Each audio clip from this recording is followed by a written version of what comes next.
সাদা তুলে এর বেশি গরম এখানে উনি খারাপ মানুষ। আপনাকে পাঠাইছে কে বলেন?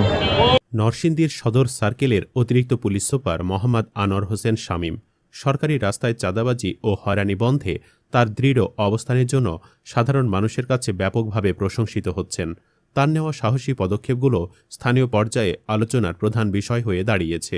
চাঁদাবাজ ধরো জেলে ভরো এই স্লোগানকে সামনে রেখে তিনি চাঁদাবাজদের প্রতি স্পষ্ট হুঁশিয়ারি উচ্চারণ করেছেন। অবৈধভাবে চাঁদা আদায়কারীদের দমনে তার এই কঠোর মনোভাব সাধারণ মানুষের মনে নতুন করে আস্থা তৈরি করেছে। নরসিংদীতে যোগদানের পূর্বে আনোয়ার শামীম র্যাব ৯ এর সদস্য হিসেবে সিলেটে দায়িত্ব পালন করেছেন। সেখানে তিনি তার দক্ষতা ও কর্মনিষ্ঠার মাধ্যমে সুনাম অর্জন করেন। বিশেষ করে করোনা মহামারী সংকটকালে তিনি গুরুত্বপূর্ণ ভূমিকা পালন করেন এবং RAB ৯ corona response and management team গঠন করে প্রতিষ্ঠাতা সভাপতি হিসাবে রোগীদের চিকিৎসা সেবায় নেতৃত্ব দেন। ব্যক্তিগত জীবনে